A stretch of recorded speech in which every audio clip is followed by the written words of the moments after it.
성주 주민들이 서울역에서 대규모 집회를 열고 사드 배치 철회를 주장하며 평화 시위를 벌였습니다. 일본 교가미사키 사드 기지 관련 보도, 오늘은 일본과 성주의 경우를 취재기자가 직접 출연해 비교 분석합니다.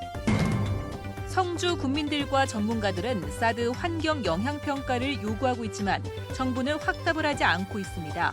한다고 해도 졸속 추진에 대한 걱정이 큽니다. K2와 함께 이전하는 대구공항 유치를 위해 인근 시군의 유치전이 시작됐습니다. 후보지별 적정성을 따져봤습니다.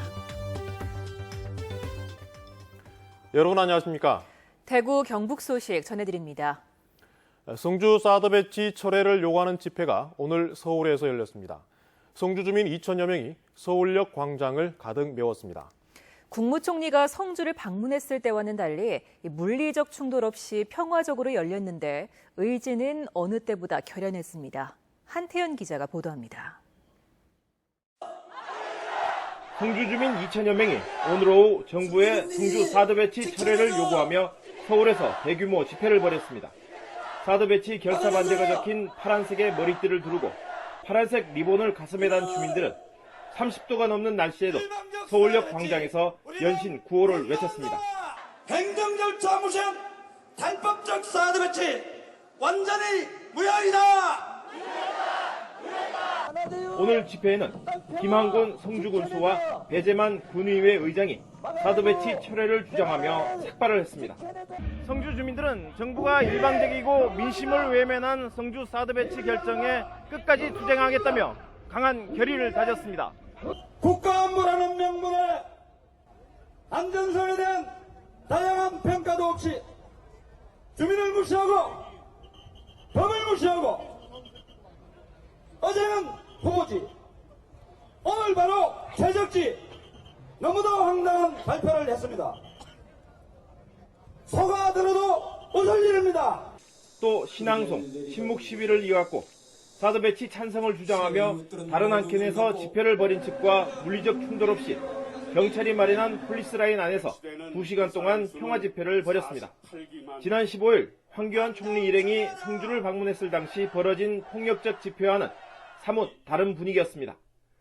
오늘 집회에는 외신들도 취재 경쟁을 벌이면서 높은 관심을 보였습니다. 김한권 성주군수를 비롯한 투쟁위는 집회가 끝난 뒤 성난 성주 주민들의 민심을 담은 서한을 청와대에 전달하고 국회도 방문해 성주 사드 배치 결정 철회에 국회가 나서줄 것을 요구했습니다. MBC 뉴스 한태현입니다. 사드가 들어설 예정인 성주 성산포대 주변에는 성산고분군을 포함한 문화재 구역이 있습니다. 사드 배치에 앞서 문화재청 심의를 거쳐야 하는 것은 물론 환경영향평가도 주민들이 공감할 수 있도록 투명하게 이루어져야 합니다. 양관희 기자가 취재했습니다. 사드 포대가 들어설 성주 성산. 이 산자락에 있는 사적 제86호 고분군을 포함해 72만여 제곱미터가 문화재 구역입니다. 역사 문화 벨트로서 성산 포대를 이전해서 이곳에 역사 문화 지구를 지정하고자 하는 염원을 가진 곳이기도 합니다. 성산포대는 국가지정문화재 현상 변경 허용 기준 제1구역에 자리 잡고 있습니다. 이곳에서 사드 포대 기반 시설 공사를 하려면 먼저 문화재청의 개별 심의를 받아야 한다는 얘기입니다. 그래서 뭘 설치하고 뭐 이런 거에 대한 구체적인 계획이 나와봐야 이게 뭐 문화재위원회 심의 대상인지 아닌지를 알 수 있다. 또 환경 영향 평가도 투명하게 이루어져야 한다는 지적이 나옵니다. 현재 성산포대는 11만 6천 제곱미터로 알려져 있는데 미국령 괌에 배치된 사드 포대 규모는 이보다 20%가량 더 큰 14만 4천 제곱미터입니다. 사드 포대가 주둔하기 위해 터가 더 필요할 수도 있어 이런 것들을 공개하고 환경 영향 평가가 이루어져야 한다는 겁니다. 그 사람들을 위한 추가 시설이라든가 숙소라든가 다른 어떤 부대 시설들이 분명히 필요할 건데 이거는 왜 계산에 안 넣느냐. 미국은 괌에서 환경 영향 평가를 할 때 사드 포대 위치는 물론 공기와 수질, 식물 종별 피해 규모까지 공개했습니다. 전문가들은 사드 배치 과정을 투명하게 진행하기 위해서는 환경 영향 평가에 주민들과 외부 기관이 참여하는 등 주민들이 공감할 수 있도록 노력이 필요할 것이라고 지적했습니다. MBC 뉴스 양관입니다.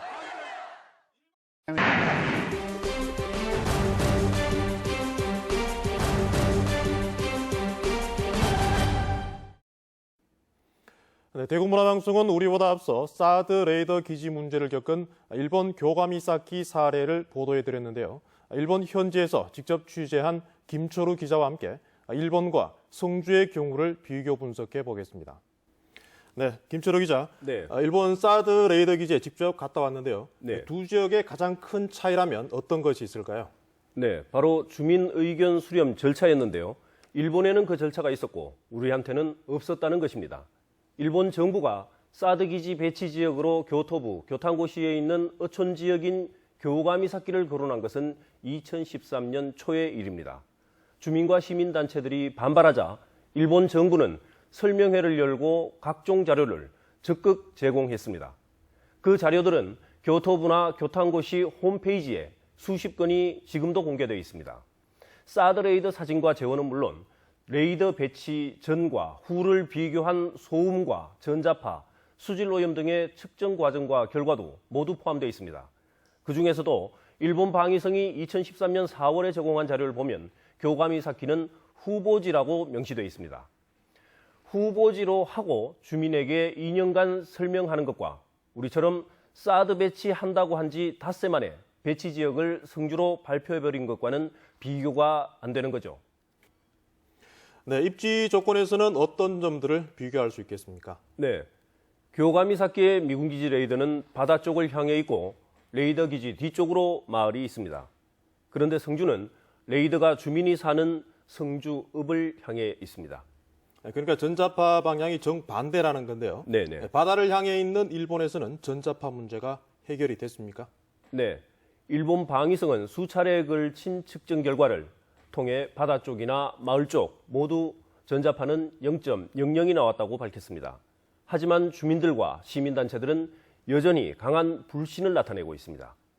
だからそこの本当の数値を測ればもう少し高い値になるんですけども、だから周りで全然影響のないところで測ってそういう数値を出して安全だと言ってるわけですね。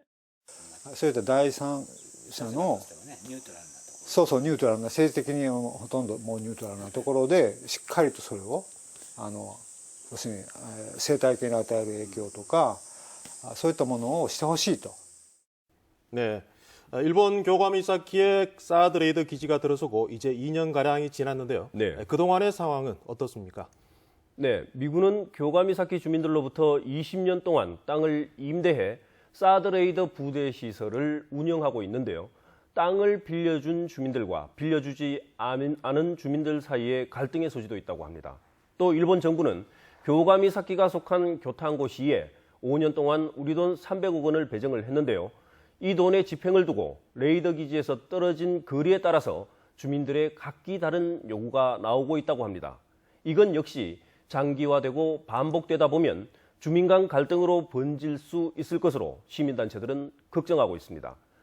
네, 이렇게 봅니다. 사드 배치의 필요성 논란을 배제하고 이야기하더라도 성주 배치 결정과 그 과정은 일본과는 너무 큰 차이를 보이고 있습니다. 미군은 일본에서도 2군데나 기지를 설치를 했고 운영을 해오고 있고요. 우리 정부도 그것을 모르지는 않았다고 보는데 누가 보더라도 이해할 만한 설명과 후속 대책이 뒤따라야 하지 않겠습니까? 네, 김초루 기자 수고했습니다. 네, 성주 사드 배치 철회 투쟁위원회가 지난 17일부터 새누리당 탈당 신고서를 받고 있는데 나흘 동안 1000여 명이 신고서를 냈다고 밝혔습니다. 당원 수는 비공개 사항이지만 성주 지역 새누리당원 가운데 25%가량인 것으로 알려지고 있습니다. 주민 일부는 새누리당 소속 군수와 군의원, 도의원도 탈당 대열에 합류해야 한다는 주장을 제기하고 있어 탈당은 당분간 계속될 것으로 보입니다. 성주교육지원청은 지난 15일 사드와 관련해 결석이나 수업에 빠진 학생 800여 명 가운데 2개 중학교에서 180여 명을 결과 처리하기로 한 방침을 유보하기로 했다고 밝혔습니다. 같은 사안을 두고 학교별 방침이 다르다며 2학기가 시작되는 8월 말까지 지역사회와 학부모들의 의견을 수렴해 방침을 정한 뒤 학교생활 기록부 입력을 완료하기로 했습니다. K2와 함께 이전하는 대구공항 유치를 위해 대구 인근 시군의 움직임이 본격화되고 있습니다. 정부도 2달 안에 후보지를 결정하겠다고 밝혀 대구공항 이전지가 어디로 될지 관심이 커지고 있는데요. 권윤수 기자가 거론되는 이전 후보 지역의 장단점을 분석했습니다. 대구시가 원하는 신대구공항의 모습은 급증하는 대구공항 항공 수요를 합리적으로 반영하면서 국내외 이동이 자유롭고 지역 산업과 관광 활성화에 기여할 수 있는 명실상부한 거점공항입니다. 이 때문에 대구와의 거리가 가장 중요한 입지 요건인데요. 권영진 대구시장의 말 들어보시죠. 대구 시민의 항공 이용 편의와 공항의 성공적 운영을 위한 수요 창출을 위해서 대구 인근 거리, 저는 지금 30분 이내 거리라고 주장을 하고 있습니다. 네, 현재 신대구공항 유치에 적극적으로 나서고 있는 곳은 군위와 의성군이고 예천과 영천도 유력 후보지로 거론되고 있습니다. 그럼 후보지별 장단점은 어떤 게 있을까요? 먼저 이 군위군이 내세우는 소보면과의 거리는 대구시청을 기준으로 62km, 자동차로 1시간 10분쯤 걸립니다. 이 넓은 땅과 상대적으로 저렴한 땅값, 또 군위군의 높은 유치 의지가 장점입니다. 그러나 이 교통이 열악해서 대구에서의 접근성을 높이기 위한 인프라 확충에 많은 비용이 들어간다는 단점이 있습니다. 또 다른 후보지죠. 이 군위 바로 위쪽에 의성군 안개면인데요. 이 대구에서 거리는 80km로 역시 넓은 땅과 저렴한 땅값이 이점이고 좋은 교통 인프라, 여기에 경북 신도청과의 연계성도 좋습니다. 단점이라면 대구와의 거리에서 김해공항보다 우위에 있지 못하고 포항과 경주 등 경북 동남권의 항공 수요를 담아내기가 어렵습니다. 그다음 예천군 유천면도 거론되고 있는데요. 이미 이 공군 전투비행단이 자리하고 있어서 K2와의 호환성이 높고 지역 여론도 호의적입니다. 하지만 공군 내부의 반대에다 김해공항보다 멀다는 게 최대 단점입니다. 마지막 후보지 영천시 금호읍을 보시면 이 대구에서 가장 가까운 데다 기상 조건이 좋고 경주와 포항, 울산권의 항공 수요까지 창출할 수가 있습니다. 그러나 신대구공항을 유치하기엔 공간이 부족하고 땅값도 비싼 데다 소음 등에 따른 주민 반대 여론이 많다는 게 단점입니다. 이 밖에 대구와 가까운 고령과 성주, 칠곡도 거론되고 있는데요. 이 K2가 함께 가기 때문에 공군의 작전 운용성도 중요 요건인데 이들 지역은 크게 문제될 것이 없다는 게 공군 측 전망입니다. 따라서 대구와의 접근성과 주민들의 유치 의지가 신대구공항 입지의 가장 중요한 변수가 될 것으로 보입니다. MBC 뉴스 권윤수입니다. 네, 방금 보셨듯이 대구공항 이전 후보지마다 장단점이 있는데요. 문제는 자치단체는 유치에 나서고 있지만 정작 주민들이 반발하고 있다는 점입니다. 이 때문에 대구와 가까운 곳에 적합한 이전터를 찾기가 쉽지 않아 보입니다. 박근식 기자입니다. 대구공항 통합 이전이 발표되자마자 가장 먼저 공항 유치를 공식화한 군위군입니다. 곳곳에 유치를 희망하는 내용과 반대하는 내용의 플랜카드가 뒤섞여 어지럽게 내걸렸습니다. 지역 발전을 내세우며 공항 유치 TF팀을 구성하는 등 앞서 나갔지만 예정 부지로 거론되는 소보면 일대 주민들의 반발이 거세지고 있는 것입니다. 우리의 삼터가 없어지고요. 우리가 어디로 가란 말입니까? 지금 이 나이 대가 어디 가서 땅 보상받은 돈 가지고 땅 어디 가서 살 것이며 어디 가서 가축을 키우고 어떻게 살아라는 겁니까? 군 공항을 일로 옮기려면요. 지역의 의견 수렴부터 먼저 해야 되는데 일방적으로 먼저 추진해 나가고 있는 게 이게 아주 잘못됐고요. 2,400여 면민들은 유치 반대 대책위원회를 구성하고 천막 농성을 이어가며 결사 반대를 외치고 있습니다. 군위군과 함께 공항 유치에 적극적이던 의성군도 시간이 지나면서 지역민들의 통일된 의견이 중요하다며 한 발짝 물러섰습니다. 대상지로 꼽히는 지역 주민들의 반발 기류가 심상치 않기 때문입니다. 안개, 다인, 만약에 유치를 한다면 그 두 개 가운데 유력하다고 봅니다. 여기에 살아가는 주민들은 반대 입장인 사람들이 더 많은 것 같습니다. 또 하나의 대상지로 거론된 예천군은 애시당초 유치 의사가 없었고 영천시도 이전 부지를 찾기가 어렵다며 부정적입니다. 정부와 대구시의 바람대로 자동차로 30분에서 1시간 이내에 이전 부지를 찾기에는 해결해야 할 문제가 적잖아 보입니다. MBC 뉴스 박근식입니다. 경상북도는 오늘 대구공항 통합 이전과 관련해 의성군청에서 시군 부단체장 회의를 열고 정부의 구체적인 추진 방식과 세부 절차가 확정되기 전까지는 유치나 반대 등 일체의 시군 개별 활동을 자제해 줄 것을 당부했습니다. 경상북도는 또 이번 달 안에 공항 추진 기획단을 구성하고 공항 이전 절차 대응과 정책 조정, 정부 지원 업무를 수행하기로 했으며 대구시와도 협력 창구를 개설하고 상시적으로 협조해 나갈 방침입니다.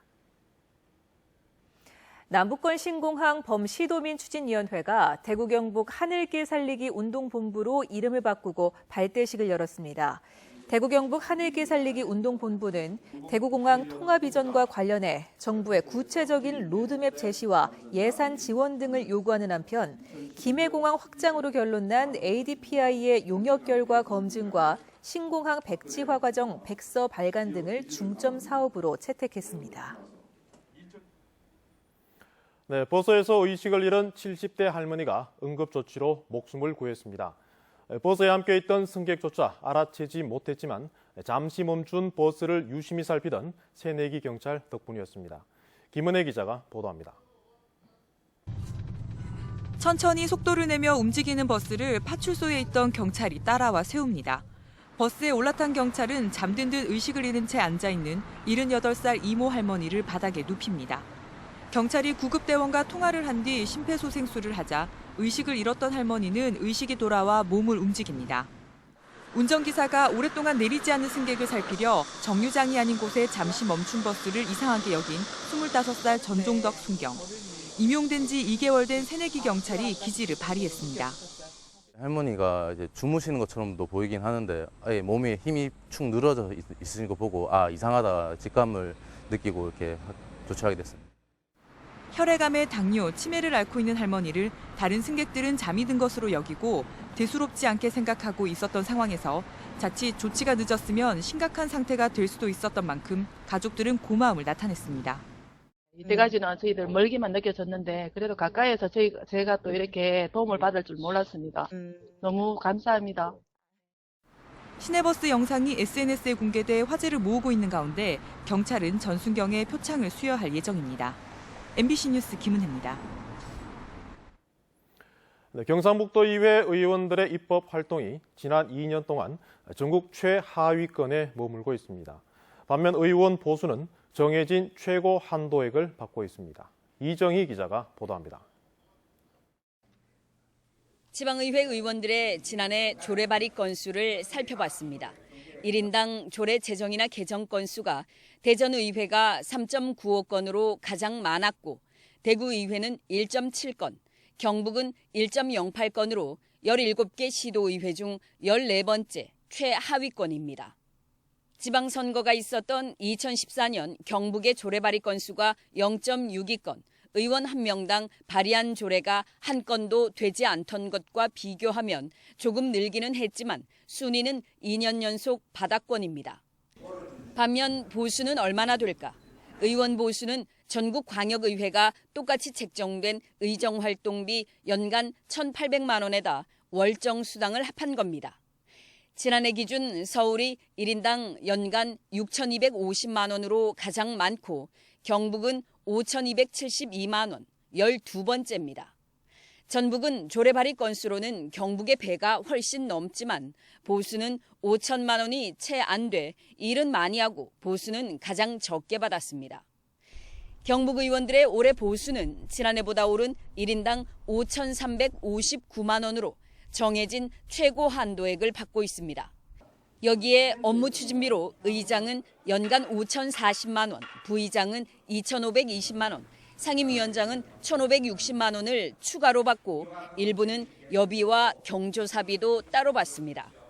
모두 합치면 경북도 의장은 1억 원 이상을 받고 부의장은 8천만 원 가까이 받습니다.